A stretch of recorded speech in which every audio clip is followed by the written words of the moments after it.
Hello guys, AIC computer education में आपका स्वागत है। चलिए आज के इस वीडियो में होम टैब के बारे में बताते हैं। होम टैब में जो क्लिपबोर्ड है उसके बारे में हम बताते हैं। तो क्लिपबोर्ड के बारे में पूरा एक्सप्लेन करके यहाँ पे बताएंगे। तो सबसे पहले कुछ डाटा को टाइप कर लेना है। डाटा को टाइप करने के लिए जिस भी सेल पे आपको डाटा टाइप करना है उस सेल पे क्लिक करेंगे और यहाँ पे लिख देंगे। तो हम चलिए कुछ लिख लेते हैं। पहले सपोज डेट यहाँ पे नेम चाहिए,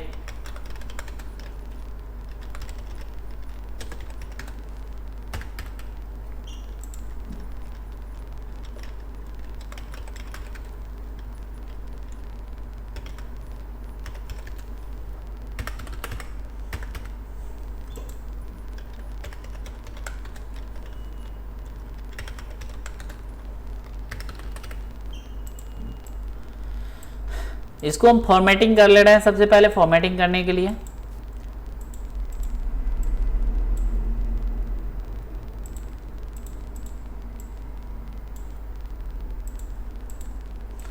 अब यहाँ पे सबसे पहला जो ऑप्शन आता है होम टैब में, सबसे पहले क्लिपबोर्ड ग्रुप में सबसे पहला जो ऑप्शन आता है वो पेस्ट का आता है। ठीक है, सबसे पहला ऑप्शन पेस्ट का आता है, जो कि पेस्ट आपको पता ही होगा। पेस्ट क्या कब करते हैं? पेस्ट तभी होता है जब कट या कॉपी किया रहता है, तभी मेरा पेस्ट होता है। जो भी पेस्ट का मतलब हो गया एक जगह से लेकर दूसरी जगह। सपोज डेट ये रंजन जो है, रंजन जो लिखा हुआ है यहाँ पे नहीं चाहिए हमको, यहाँ पे चाहिए। यहाँ से हटाना है और यहाँ पे पेस्ट करना है। तो क्या करेंगे, रंजन पे क्लिक करेंगे। यहाँ पे कॉपी के सिलेक्ट करना नहीं पड़ता है। यहाँ पे किसी भी जो भी सेल में लिखा हुआ है उस सेल को क्लिक करेंगे ऑटोमेटिक। यहाँ पे ये ध्यान रहे कि यहाँ पे कर्सर नहीं नजर आना चाहिए। यहाँ पे ये कर्सर जो नजर आ जाएगा तो कॉपी नहीं होगा। ठीक है, तो किसी भी सेल पे क्लिक करना है, सिर्फ क्लिक कर देंगे। उसके बाद कट पे क्लिक कर देंगे। कट पे जैसे ही क्लिक करेंगे यहाँ से कट हो जाएगा। इस टाइप से यहाँ पे रेगुलर मतलब ये नाचता हुआ नजर आएगा। उसके बाद सपोज डेट यहाँ पे चाहिए आपको जो भी डाटा है, यहाँ पे कट जो किए हैं ये डाटा हमको यहाँ पे चाहिए, तो कंट्रोल भी से पेस्ट कर सकते हैं। कंट्रोल भी से पेस्ट करें या फिर पेस्ट पे जाकर एक बार क्लिक कर दें। जैसे ही पेस्ट पे क्लिक करेंगे तो ये क्या होगा, यहाँ से कट होकर यहाँ पे आ जाएगा। क्योंकि यहाँ कट का मतलब होता है एक जगह से हटाकर दूसरी जगह शिफ्ट करने को हम कट बोलते हैं। ठीक है, एक जगह से हट जाता है कट में।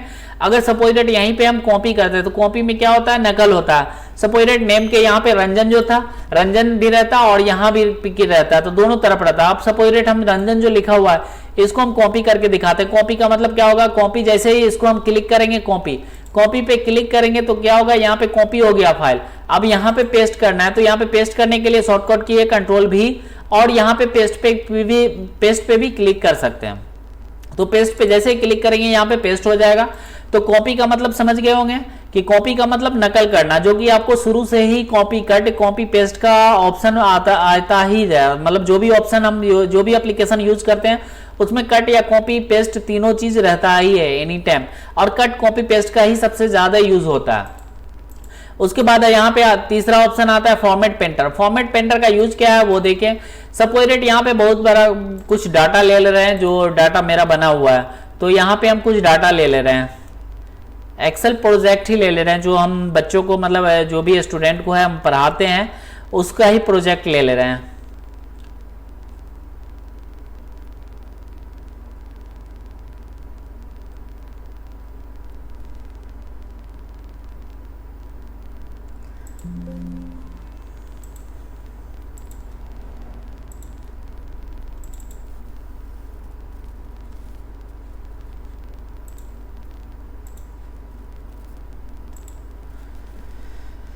यहाँ पे प्रोजेक्ट हो गया। ठीक है, अब यहाँ पे एक फॉर्मेट पेंटर के बारे में बता रहे हैं। फॉर्मेट पेंटर सपोज डेट यहाँ पे सेलिंग प्राइस जो लिखा हुआ है ना, हम यहाँ पे कुछ लिख रहे हैं, जैसे कुछ भी लिख रहे हैं, जो भी चीज लिखना है। आप प्रोजेक्ट जब बनाएंगे तो वहां पे आपको समझ में आ जाएगा। फिलहाल हम यहाँ पे जो है स्टार्टिंग से बता रहे हैं, उसके बाद प्रोजेक्ट पे भी बताएंगे। ठीक है, तो यहाँ पे अगर सपोज डेट कुछ भी लिखना है, सपोज डेट हम लिख रहे हैं सीरियल नंबर, उसके बाद हम टैब दबा के पार्टिकुलर लिख लिए, उसके बाद क्वांटिटी लिख दिए, उसके बाद रेट लिख लिए, उसके बाद टोटल कर दिए। ठीक है, अब यहाँ पे ये जो फॉर्मेटिंग लिखा हुआ है, ये फॉर्मेटिंग हमको इस फॉर्मेटिंग में चाहिए, सेम टू सेम।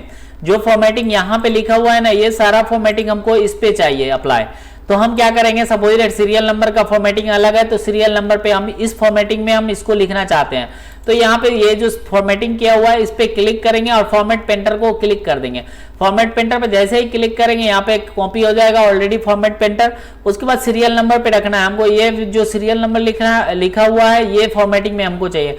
तो इस पे जैसे ही क्लिक करेंगे ये फॉर्मेटिंग में ऑटोमेटिक यहाँ पे अप्लाई हो जाएगा। तो फॉर्मेट पेंटर का यूज समझ गए होंगे। फॉर्मेट पेंटर का यूज जो होता है वो फॉर्मेटिंग को, जो भी टेक्स्ट पे फॉर्मेटिंग है या सेल पे फॉर्मेटिंग किया हुआ है वो सारा को कॉपी करके आपके जो भी सेल पे जो भी आप लिख रहे हैं उस पे ऑटोमेटिक वो पेस्ट कर देता है। सेपरेट कॉपी पेस्ट, जैसे कि कॉपी पेस्ट होता है, कॉपी पेस्ट क्या करता है, एक सेल में से कॉपी करते हैं दूसरे सेल पे पेस्ट कर देते हैं।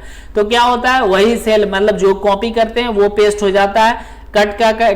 जैसे कट करते हैं तो क्या होता है, एक सेल से दूसरे सेल में चला जाता है, एक सेल से हट जाता है दूसरे सेल में वो शिफ्ट हो जाता है। तो उसी टाइप से यहाँ पे फॉर्मेट पेंटर है, फॉर्मेट पेंटर सपोजिटेड कॉपी पेस्ट, ठीक है। तो यहाँ पे फॉर्मेट पेंटर क्या करता है, फॉर्मेटिंग के साथ आपको टेक्स्ट फॉर्मेटिंग भी कॉपी कर लेता है। सपोजिटेड यहाँ पे चाहिए टोटल अमाउंट जो लिखा हुआ है ना, ये फॉर्मेटिंग में हमको यहाँ पे पार्टिकुलर जो है वो चाहिए। तो हम टोटल अमाउंट पे क्लिक करेंगे, फॉर्मेट पेंटर पे क्लिक करेंगे, बहुत ही आसान है। यहाँ पे क्लिक करेंगे, जैसे ही क्लिक करेंगे ऑटोमेटिक ये पार्टिकुलर जो है उस फॉर्मेट में बन जाएगा, जैसे था वैसा ही फॉर्मेट में बन गया, ठीक है। अब सपोजिटेड रेट में चाहिए, रेट में देख लिया यहाँ पे 2 सेल का मार्च किया हुआ है तो इसी सेल को कॉपी कर लेगा। फॉर्मेट पेंटर पे कॉपी करेंगे और रेट पे जैसे ही क्लिक करेंगे ऑटोमेटिक यहाँ पे फॉर्मेट पेंटर से क्या करेगा, जो भी फॉर्मेट किया हुआ मेरा डाटा वो सारा पेस्ट कर देगा। तो फॉर्मेट पेंटर भी समझ गए होंगे, आप 1-2 बार ट्राई कर लेंगे तो आप समझ जाएंगे।